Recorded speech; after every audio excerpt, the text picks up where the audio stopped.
Hello, everyone. It's an absolutely beautiful evening here in LA, yeah. And I mean, gorgeous evening. Wow. We have plenty of rain, which we needed desperately. So maybe we won't have a drought in the summer. Perhaps it's too early to tell. Anyway, I was mesmerized, as some of you were, by the Iowa women's team and LSU's team, two great teams. I love women's basketball, I really do, I must say. Whoa. I just enjoyed it far more than And Caitlin Clark, whoa. I mean, she reminds me of Steph Curry, you know? Incredible. And Angel Reese, LSU, beautiful woman, stunning. I mean, my God, how tall is she? I don't know how tall she is, but very dangerous. But I have to say, Caitlin Clark, whoa, that's just brilliant playing. And she has such a great vision of the court. Great passing, great passing. Really reminds me a little bit of Steph Curry, you know? Although there's only one Steph Curry. He is extraordinary. He's going to play, in fact, in a few minutes. The Warriors against the Mavs. There's another player, Donkovic, who I admire greatly. And I love the way Donkovic plays. I love the way Jokic plays, the Nuggets. It's just so, almost as if they don't care, you know? Jokic is a character. I love the way he plays. Anyway, having said that, obviously, I've watched the news here and there, and like everyone else, sports and news. And I was home today because yesterday I had one of my last 3 infusions for my bladder cancer. And it wasn't bad, but on the day off you feel not too good. But today I'm already much better. So they're all prophylactic infusions that help keep the cancer at bay. And all of you men out there with prostate problems, have it checked out. Mine turned out to be cancer in the bladder. But if you find out that stuff soon enough, you can help it. Really, do it. Also have a colonoscopy. You know, very important, because a lot of people die of colon cancer, sometimes at a young age. Unnecessary. Have it checked out, guys. When you're around 50 or over, have a colonoscopy. I don't know how often, but I don't know. A doctor can tell you that. But if they're friendly polyps, still friendly polyps, they can turn cancerous.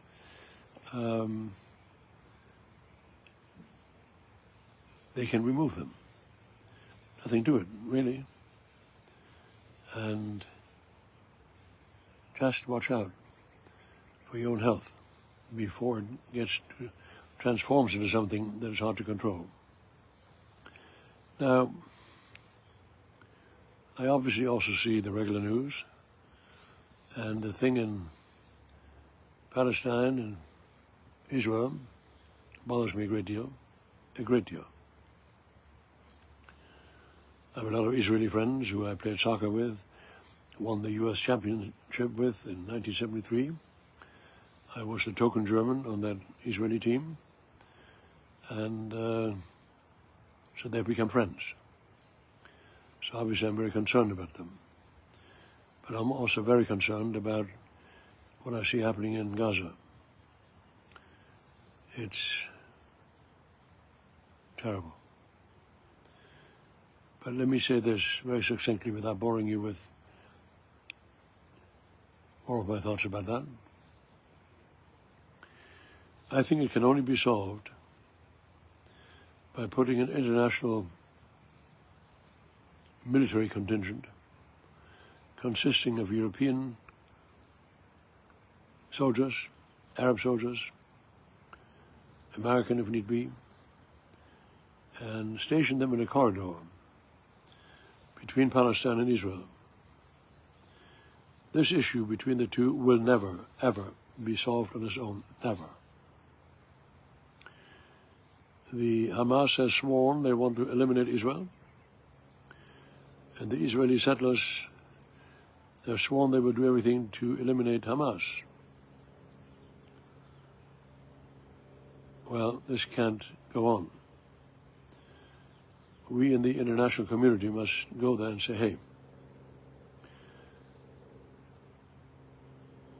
decisions were made in the late 40s when England was ruling over Palestine, in the late 40s when the world had come to an end for many Jews during the Holocaust, 6 million, that they wanted their own homeland is perfectly understandable. That they wanted to be in a country that was historically there sometimes is very understandable. The outrage of Palestinians who then moved aside is also understandable. So, one huge tragedy, the Holocaust, has led to the displacement of other Palestinians. This has to be adjudicated and settled, as far as I'm concerned, by military might consisting of troops from countries in Europe, mostly Germany, and England, that was also part of the decision to turn Palestine into Israel, and other European countries who were complicit in the Holocaust by handing over Jews to Nazi overseers. Those countries now must be called to provide security in a corridor between Palestine and Israel according to internationally agreed upon borders, so both countries can live in peace, so Palestine can develop into a viable economic country, and Israel can live in peace. Without it, I'm afraid this will only escalate into a much, much bigger tragedy, namely an inevitable confrontation with Iran, namely to a conflagration in all of the Middle East. As far as I'm concerned, it can only be solved, as I said, by a United Nations sanctioned, EU sanctioned, American sanctioned, international group of armed forces stationed between Palestine, Palestinian territory, and Israel.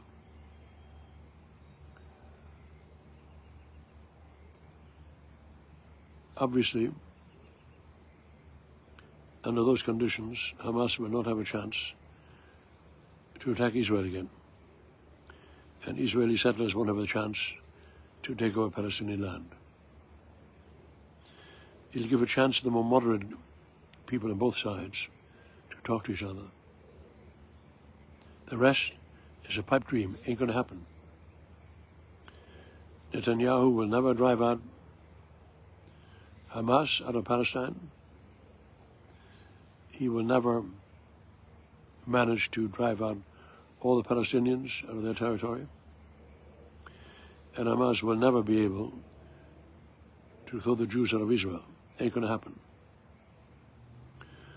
So we, the international community, got to get together and create a military alliance to separate the two combatants and stay for as long as it takes 10, 20, 30, 40 years. Look how long the occupation of Germany lasted. And look what it brought. Prosperous Germany. A full-fledged democracy. Only as a result of, as far as I'm concerned, Allied occupation of Germany,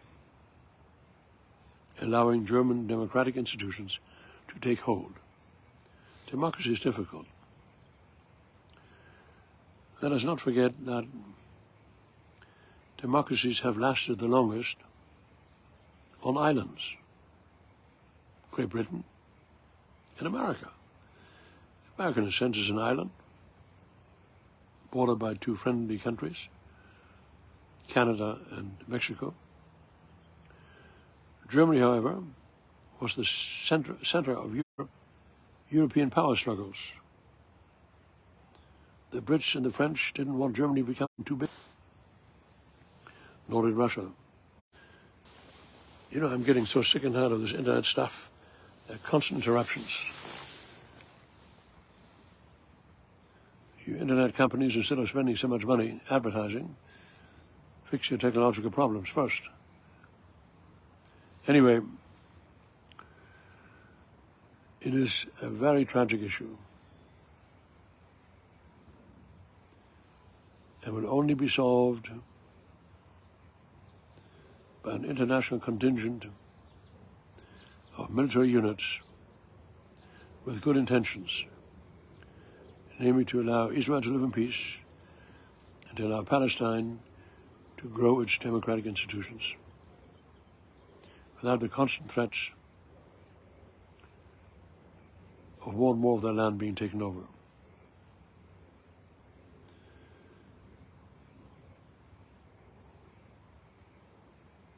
Both countries and both peoples have enormous intellectual potential, creative potential, intellectual potential. Israel has done an enormous job since its creation in 1948, invented a lot of things. Their scientists are great.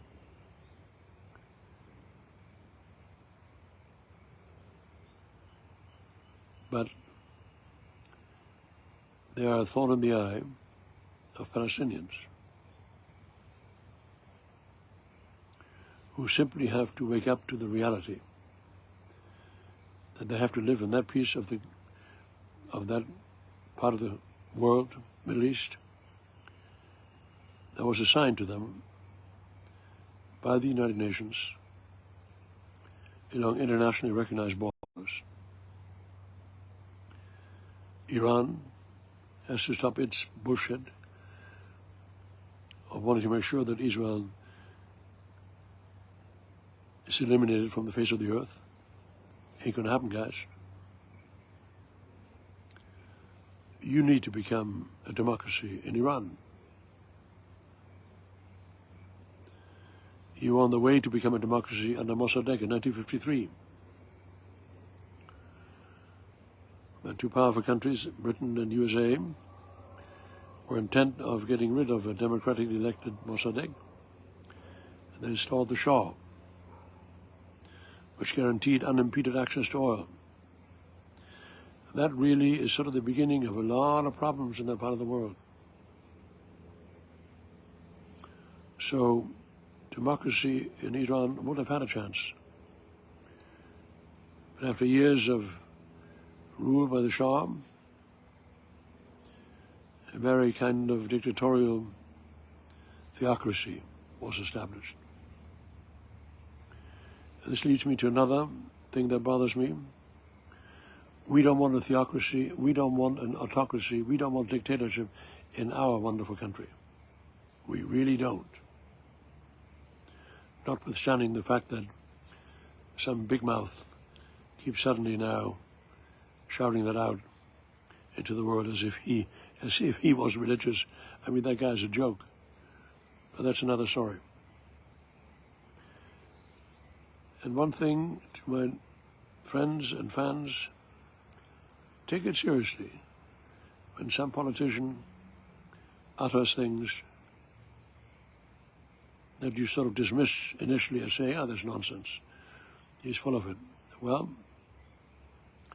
a lot of Germans thought that Hitler was full of it initially.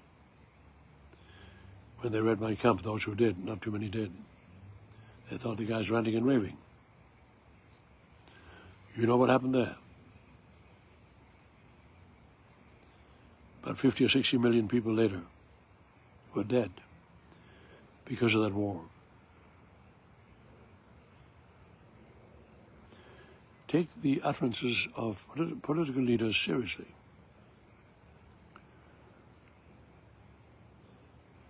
Anyway, enough for tonight. I'm looking forward to basketball. I'm doing well. Very happy to live on this wonderful planet. And in conclusion, don't let anyone tell you that it isn't important to support Ukraine. It is vitally important. Anyway, there we go. Bless all of you. Happy Easter. A little too late, but anyway. Tomorrow's my birthday. I'm going to be 49. I'm going to be 83. And I love it. I'm proud of it. To hell with all the physical ailments that go along with getting older. I defy them. To hell with it. Okay? And to my friends in Canada, I've always loved going there. You've been great allies of America, great allies of democracy in Europe.